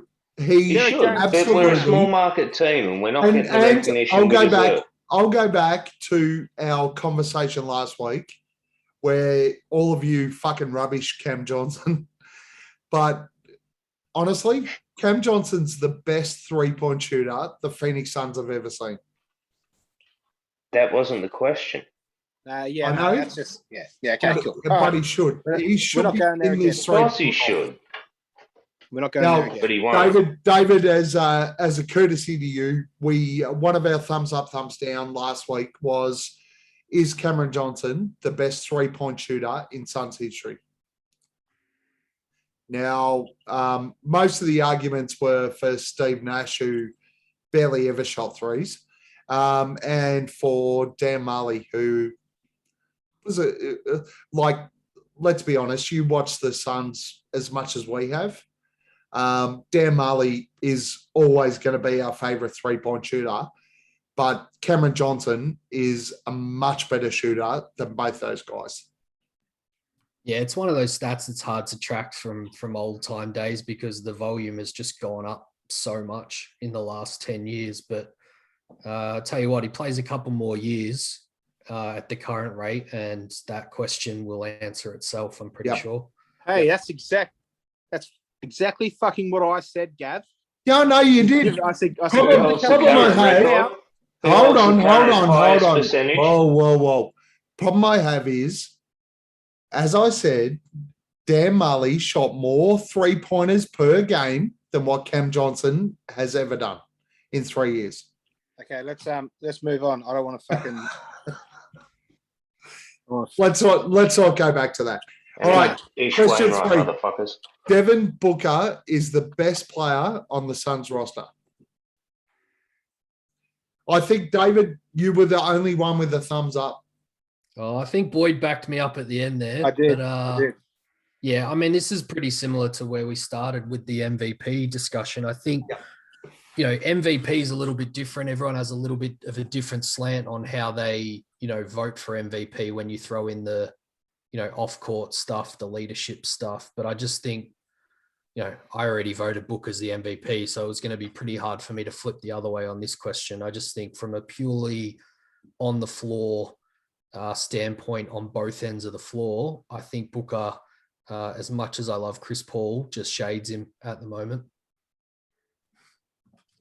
And I think I was the other thumbs up here. So, there was two. Okay, yeah. Yeah, look, and the reason that I threw it out there was, again, most valuable player. A lot of the reason I gave CP3 the mid-year MVP was because of the way that he sort of brought everyone else up. He sets the table for everybody. Whereas Book, I just feel like he's pound for pound, again, in a game of one-on-one. I think he wipes the floor with CP3, and he's a better player, I think. Hamo? You reckon Booker beats CP3 one-on-one? Yeah. Wow, bro. Yeah, no. I can't get down on that, sorry. No, Right. CP3 is clearly the best player that we have. All right. So, Boyd, I went thumbs down on this. Yeah. Yeah, I'm flipping. Good choice. Great choice. I'll take that. Devin Booker is Welcome the aboard. best. Devin Booker is the best player on the Suns roster. He is. Sorry, Hamo. You can join us if you want, mate. That's all right. How's that fence feel? There's no fence. I'm going straight out. Devin Booker is, and I should have thought about it more. Devin Booker is the best player on this Suns roster. He is. Thank you, sir. Thank you, sir. Incorrect. All of these are wrong. All right. Next question. Landry Shamit is the most frustrating player on the Suns roster. Okay, what do we get here? What did we get, Boyd? All right, you and I said no. Hamo and David. So we'll start with David. David, why is Landry Shamit the most frustrating player on the Suns roster? I think Yeah. no, I think David, did you go thumbs up here, David? No, I was the opposite to you guys, whatever that is. I think I said he was the most frustrating on the roster. Yes, you did. Yeah. And I thought, very quickly, I thought about it through, I don't know, probably a bit of a slightly different angle. I think we're probably on the same page in that there's worse players on this roster. I find Landry the most frustrating because of what I think he can be. And I think that is really frustrating. Whereas, an Alfred Payton or something, I wasn't expecting much out of him at the start of the year. So his poor play doesn't frustrate me so much. But I had high expectations of what Landry might be able to do for this team, bringing a different skill set, and hasn't been able to hit him so far. So that's why he's the most frustrating for me. Hamo? Look, man, David said it absolutely perfectly. I can't put it any better than that. He's got the talent. We gave him the money. Get out there and put the fucking ball in the hole, man. It ain't that goddamn hard. When you got that talent, he's frustrating. Boyd? Yeah, look, I'm not frustrated. Look, if he's not on that Just extension just yet. disappointed. He's not on that $10 million a year extension just yet. So on that premise, that little loophole, I know we have to worry about him for another 4 years or whatever. He's still on his rookie contract right now. And as much as everyone on Suns Twitter and everything has been right down on him, I think there's a lot of there's a lot of lumps that he has to work out. But we know the player that he can be, and there's no way in the world I'm going to write him off and say that he can't get back to it. And I think give him the rest of this season, and he'll be fine. I think. In saying that, I'm not saying he's untouchable, and we shouldn't trade him. I just think that the investment, I think it's going to turn around, and I think he's going to he will be a movable asset moving forward, even next year. I just think he's I don't think he's done. Like a lot of people think he's done. I just don't think he is. Nah, fuck him off. Get rid of him. All right. I'm going to make this move quickly.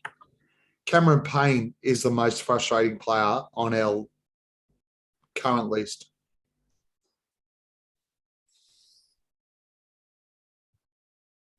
Yeah. Why? Next question. A title is the minimum expectation of the Suns this season.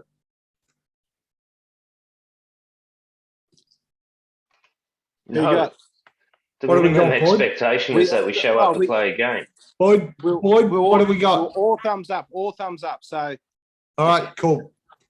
Hey, mate, why is a title the minimum? No, Hamo was thumbs down. Yeah, I think it was. But no, either way, I mean, like the very minimum, if you want to be technical, is showing up for a game. But yeah, I really can't elaborate on it more. Moving on. well, David. I just think it should be. They got almost there, fell short, even though maybe it was a little bit sooner than what we thought, but they've set the bar now. So, Agreed. I don't think it's too much to say that that's the minimum. Yep. Boyd. Yeah, they are every year. It's I'm a one-eyed bias. Especially this year. Oh yeah, especially this year. Like every single year, I expect massive leaps from players. I'm an irrational fan, and it's just my expectation, and especially this year. So yeah, reality is we made finals last year. We lost in the finals. The minimum expectation this year is we win finals. perfect. Right. Next question. The performance of Jalen Smith is the biggest surprise this season.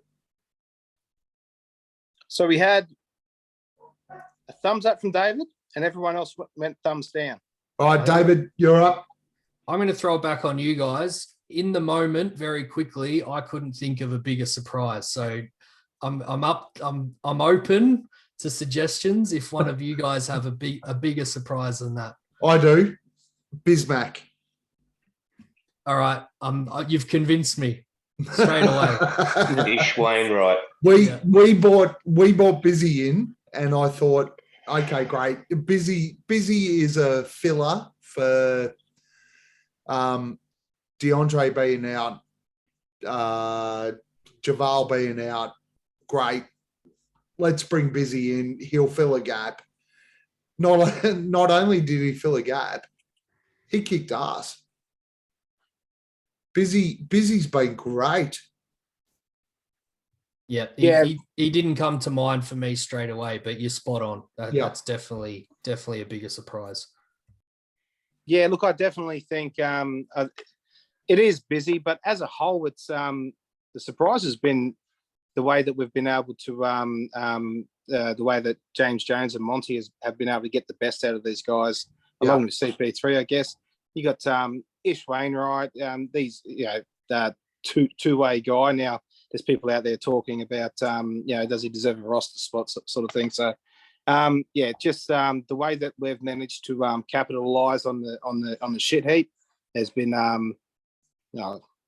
it's been a surprise. But busy, if you're talking about players, he's it's been a really good story with his all the shit that happened with his old man and his views towards coming back to basketball or not, and then just finding a really happy place with the Suns, and he's killing it. It's great. Anyone argue? No, I don't think it was going to argue. Not really. They're good. All right. Next one. Nikola Jokic is your favorite non-Suns player in the NBA. All right. I think we're all thumbs down. We all thumbs down, yeah. Yeah. All right. We'll make this quick. Hamo, who's your favorite non-Suns player? Kevin Durant. All right. David? I'm the same. It's Kevin Durant for me. Really? Okay. Yeah. Interesting. Boyd? My man. Favorite non-Suns. At the moment, Kevin Durant. At the moment, it is. It's got to be Josh Giddey. I think just because he's the next Aussie prospect that's killing. That's fucking shit. Yeah, come on, man. Whatever, mate. Fucking pick your own and live with it. I will. I've got two.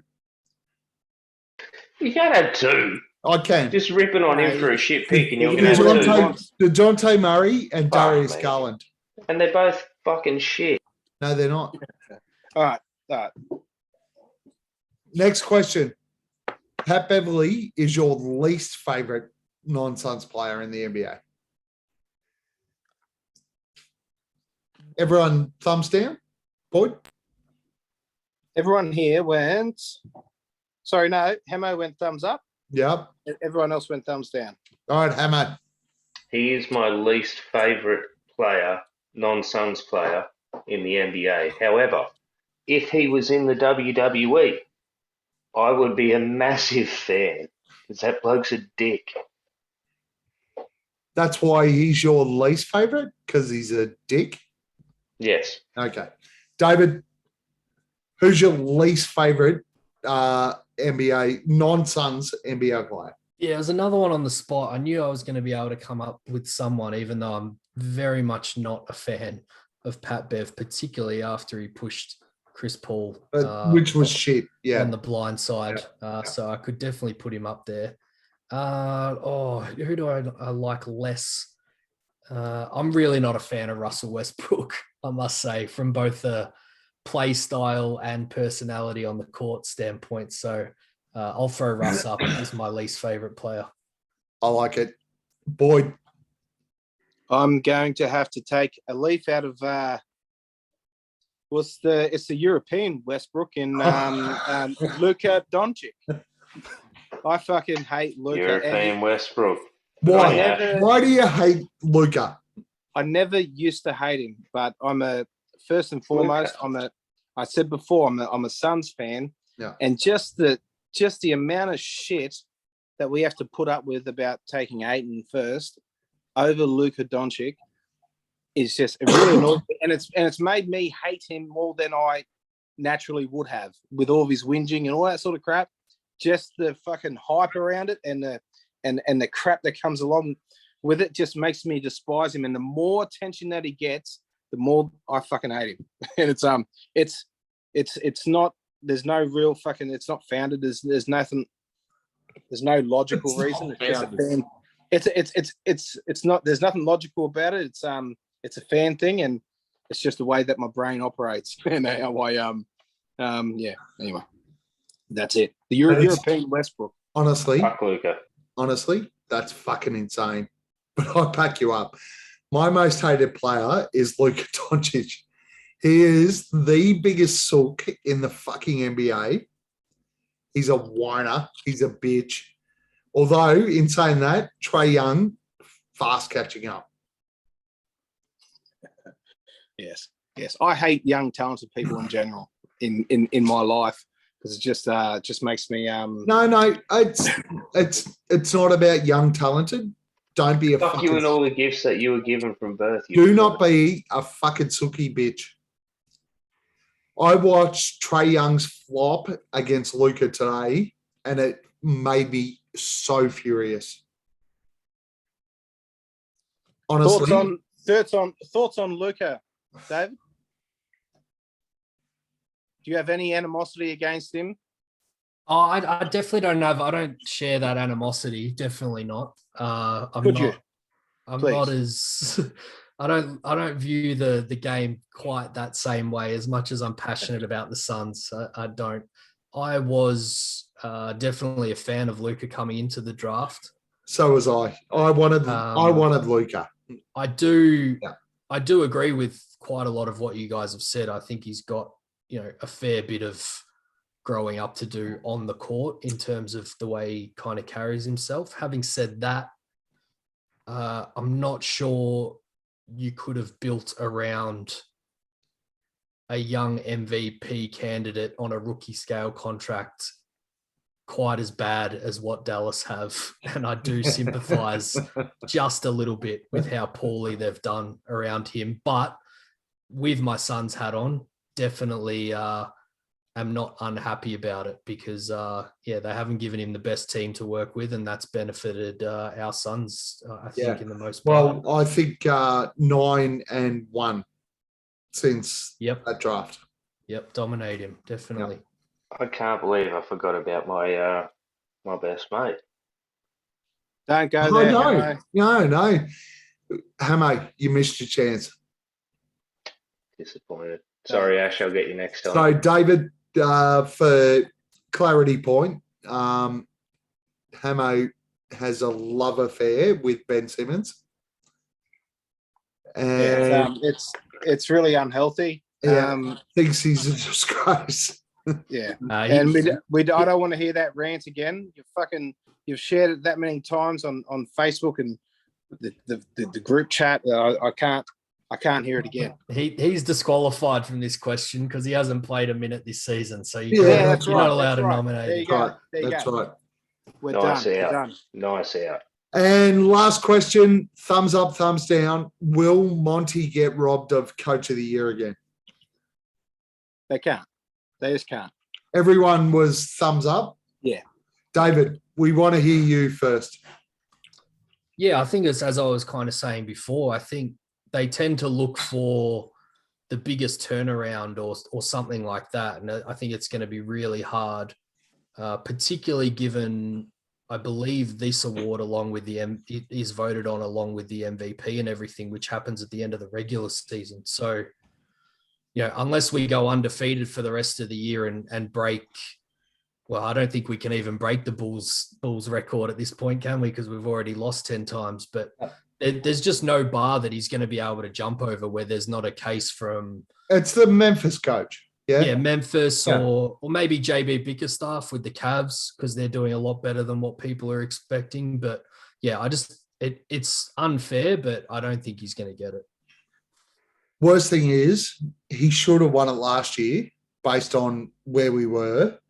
And if you look at what everyone predicted we'd do this year, he should win it again. But Boyd? Oh, look, he's got 2 Coach of the Months. He's there was a lot of bloody recoil on the fact that he didn't win it last year, and I think if anything, they're just going to make that wrong right this season. But he just deserves it. How the fuck did the Knicks coach win it last year? Yeah, fuck.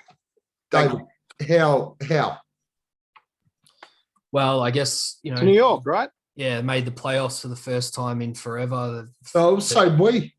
Yeah, exactly. And you only have to look at where the Knicks are this season compared to us to show up that decision even further. I think it was in the heat of the moment, people got wrapped up in the Knicks finally being relevant again.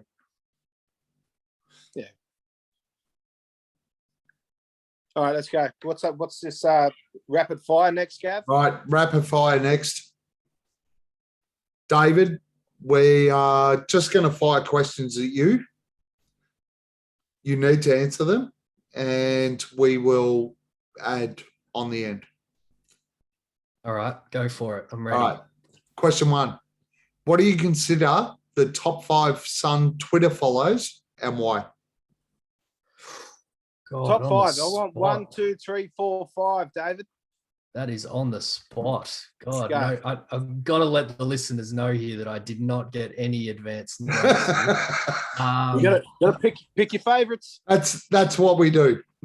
All right, this is going to be very biased, but 1 and 2 are definitely Mike and Sam from the Timeline Pod. Very great follows on Twitter, very good podcast, and they do a bunch of other stuff as well, including watching games live with fans and some other stuff as well. So that'll be my 1 and 2. Very underrated will be my 3rd, which is a guy called @RidiculousCage on Twitter. He does all my images for my newsletter. So good. Puts out great videos, Suns related videos. So he would definitely get number 3 for me. I'll go another underrated one. Durag Hoops is a guy that does a lot of analysis of the Suns. I believe is from Phoenix. He would be my number 4. And number 5, God, what am I going to go here? I'll go my old co-host. Aussie Suns fans. I'll go my old co-host on the old podcast that we used to do. Max MCC11, I believe is his username Max on is good. Twitter. Yep. Not as active anymore on Twitter, but when he speaks, I still listen. So that'd be my top 5 off the top of my head. Love it. Boyd, any additionals? Oh, there's there's plenty there.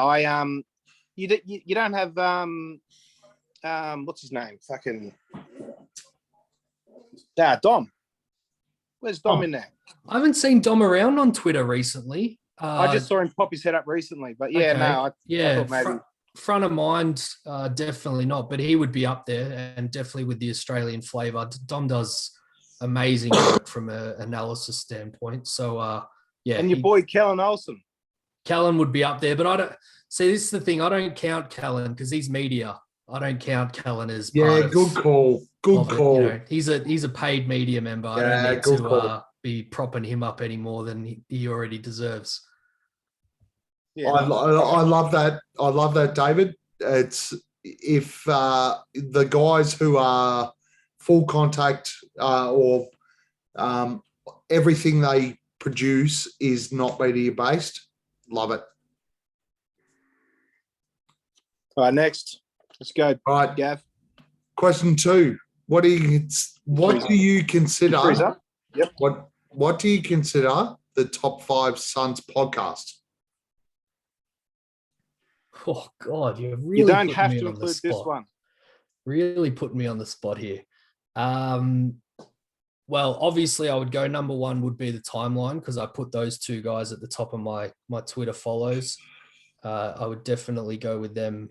Number 1. Oh God. Let's go Callan. I listen to Callan's religiously, so we'll go. I believe it's called Empire of the Suns. We'll go number 2. Number 3, I would probably go one that I've just stumbled across actually in the last couple of months, and they do great work. A little bit under the radar. They're called the Into the Valley podcast. You guys, is that the new Bright Side of the Sun? It is the new Bright Side of the Sun network one, and they're not actually from Phoenix, which you guys Kentucky. I'm sure would sympathize with. So it's good to see some outreach to other states in America. So that'd be number 3. God, is there another one to slot in? Boyd, what else? Who am I missing here off the top of my head? Aussie Suns fan podcast. Solar Panel would be 4. Dave and Zona, big fan of Zona. They do great work. And of course, we'll slot you guys in there at number 5. Great company. And I think the 7 seconds or less is still active every now and then. So we won't vote those. Yeah, but honorable mention is there isn't one that I don't like on the Bright Side of the Sun, but the first one I started listening to was Fanning the Flames with I think it's Justin, Paul and Dan Duarte. Now Dan Duarte's the latest guy, but he's a bit of a hoot. So I love them guys too. But on to the next one. All right. So this one came from our Facebook page from Justin Ingram. Who would be the best fit in a trade for the Suns that doesn't cost us any of our starting 5 or Cam Johnson to get a trade done? I think we already answered that. Eric Gordon. I think they can get it done without any of those guys, definitely. Houston want draft picks, so they can have as many of those as they want. Perfect. Any other comments? No, I agree. That's probably it. AG, all right. All right. This is a good one here, David. Given that DA signs a max extension and Cam Johnson signs for 4 years, 60 mil, how do the Suns keep their depth intact?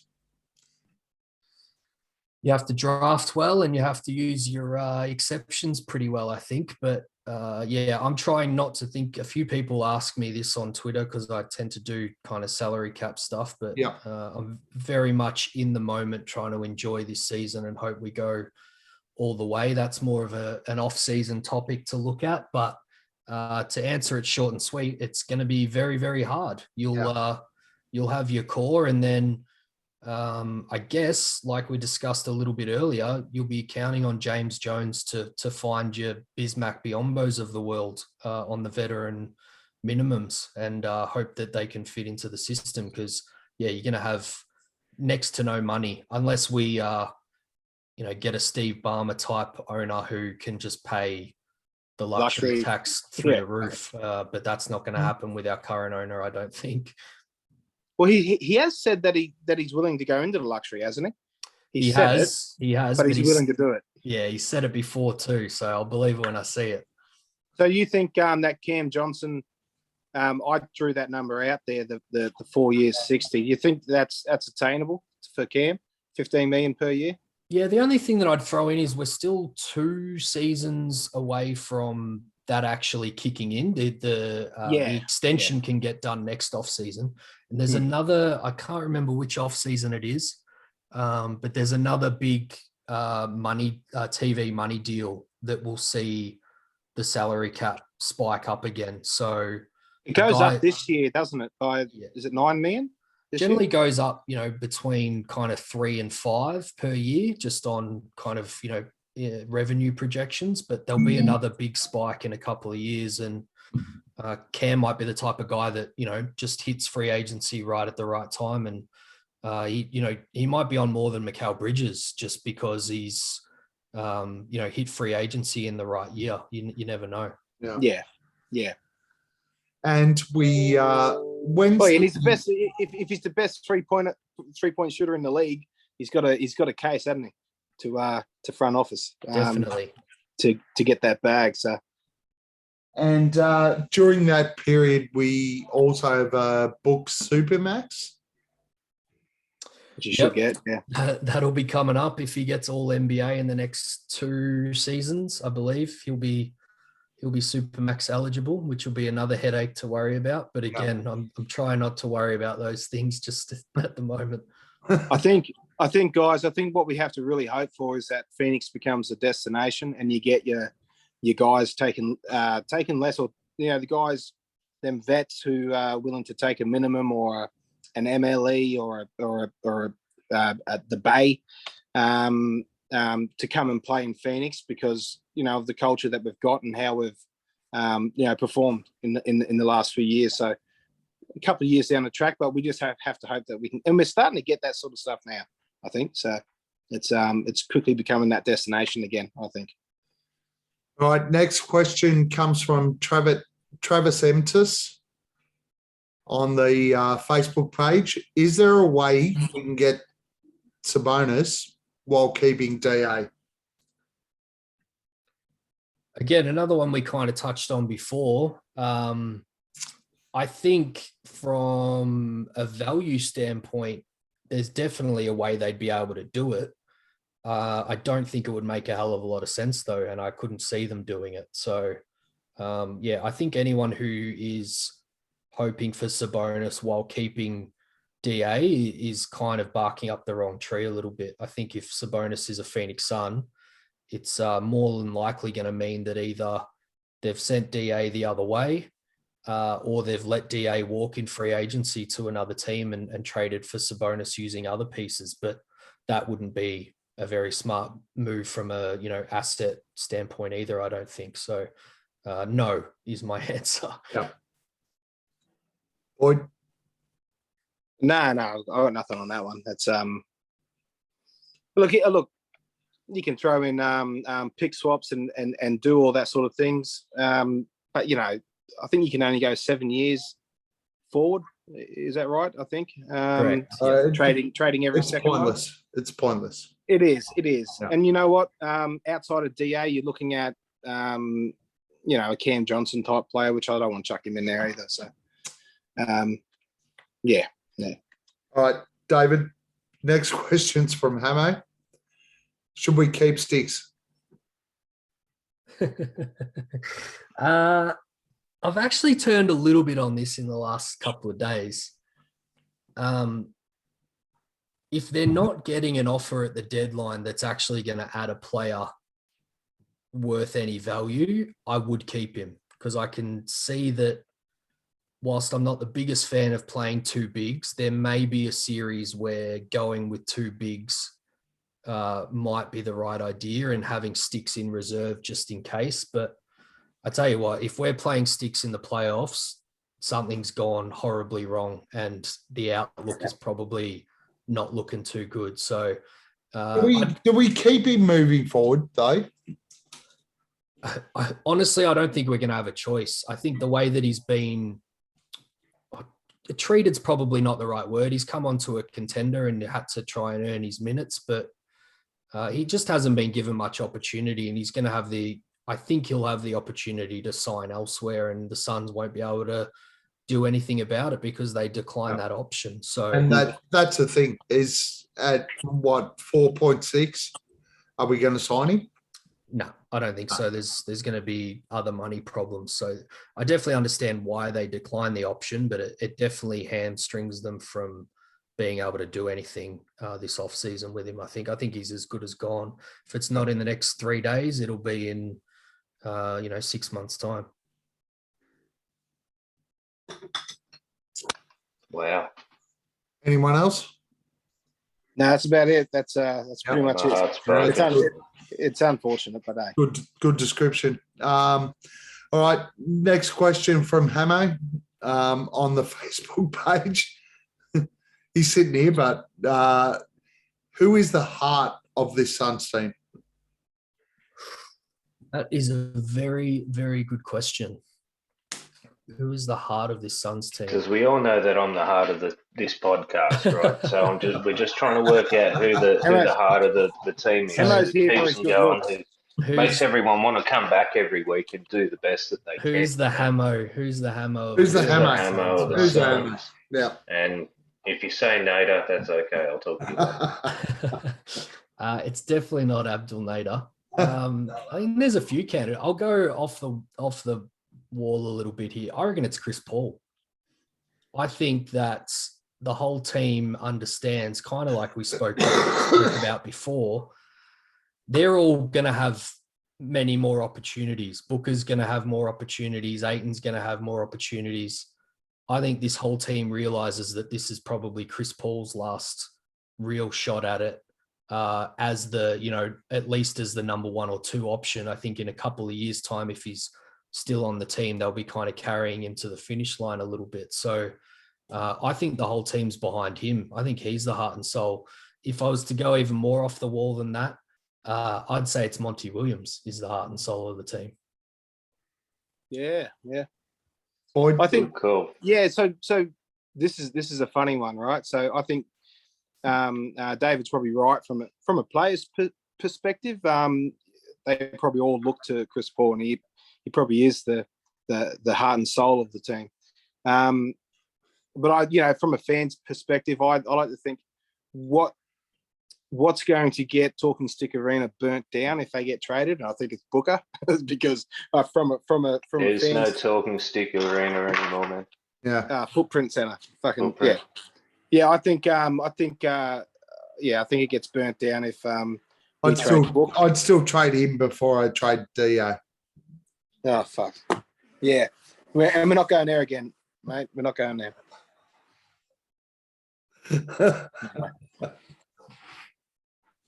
Anyway, no, that was good. What the fuck?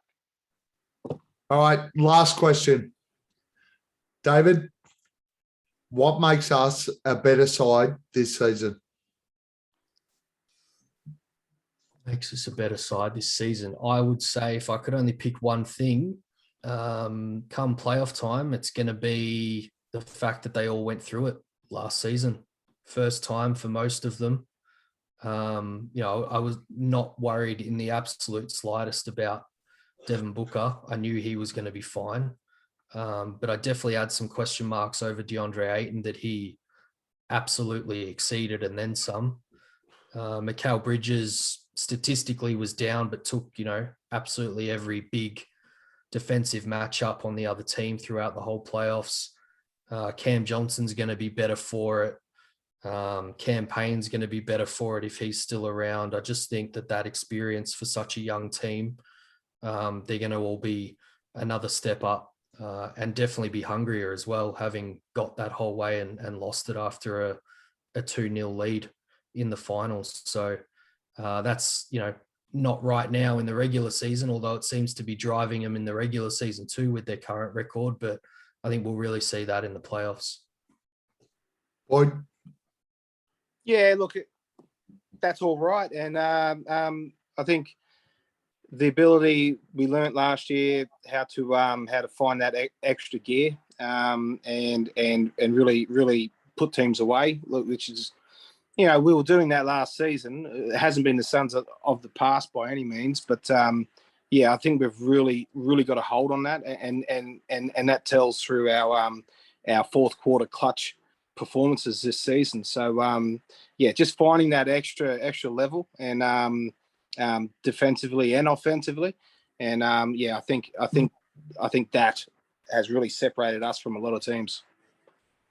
Am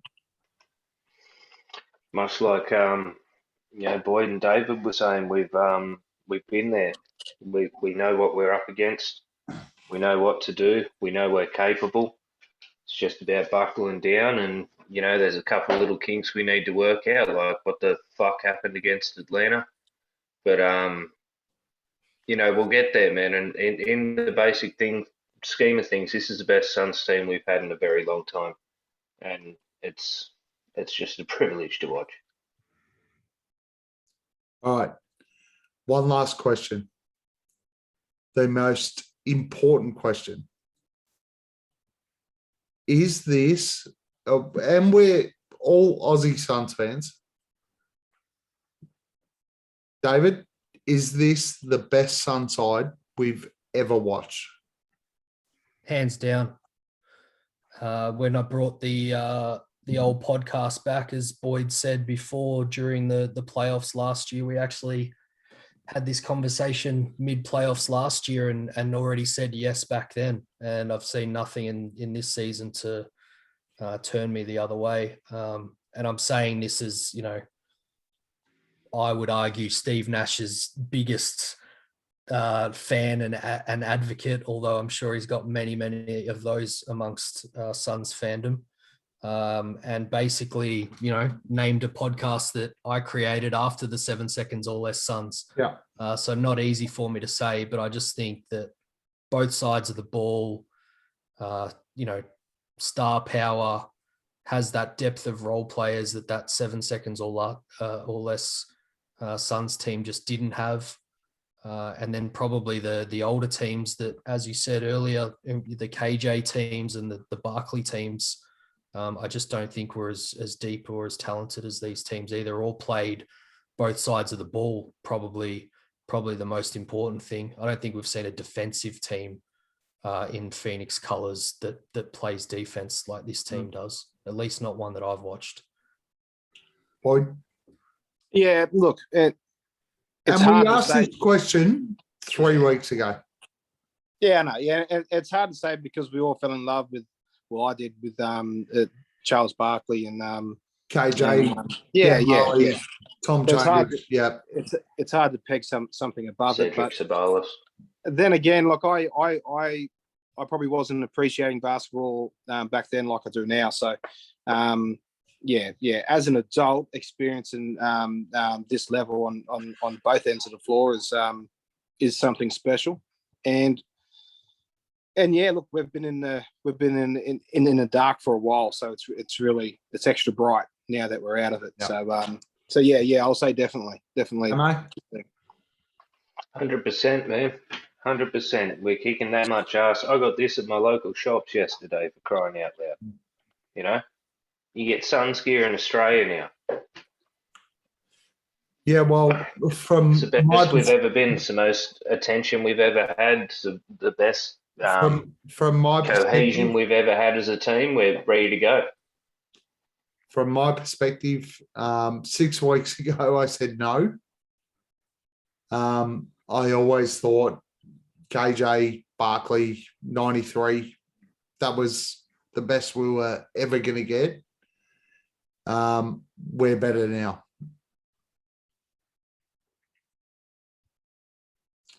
And it's enjoyable. So, guys, fantastic show. Thank you, David, for coming on board and being involved. It was, let's be honest, it's from an Aussie Suns fan's perspective, it's great to have the greatest Aussie Suns fan on board, apart from me. Yeah. Thanks for inviting me on, guys. I've had a blast. I've never turned down an opportunity to talk about the Suns. I very much disagree with your compliment there. I'm just far too online and on Twitter far too much. But no, I appreciate you inviting me on, and we'll have to do it again, hopefully to celebrate a Suns championship at the end of the season. That'd be great. Absolutely. We had a heap of fun. Boyd, thank you again. No drama, man. Pleasure as always. We, mind you, we will say this week, I'm flying to Brisbane Thursday, and Friday will be a fucking disgrace with most of the Brisbane fans. There's going to be a lot of alcohol drank. We're going to sit there and watch the Suns and Milwaukee Friday. Yeah. Yes, sir. But honestly, thank you for joining. Share, like, comment, all the fun stuff. Comment on fucking Apple Podcasts and all that stuff, and have fun. We don't usually plug too much, David. We just sort of this is pretty much just for the group and whoever else wants to listen to us amateurs. So if you want to plug away, go for it, buddy. But yeah, plug us, mate. Most of our guys know where we are. Nah, all good. I appreciate you guys having me on. It's a cool little group you've got going on there for Facebook. So I definitely understand just, putting stuff out for people to see. And if anyone listening is over on the Twitter side, I'm sure they can find me through your account. So yeah, I'm happy to keep it low on the plug and finish this one out. Thanks very much. Thanks, guys. And we will see you all next week on Monday. Ben Simmons only has one testicle. Actually, we might see you Friday with a live cross with Boyd, Nate, and myself, and anyone else who will rock up. It could be messy. Certainly will be. Looking forward to it. Day after trade deadline. Thanks, guys. See you next See you, week. Suns fans. Fuck. Gav, that went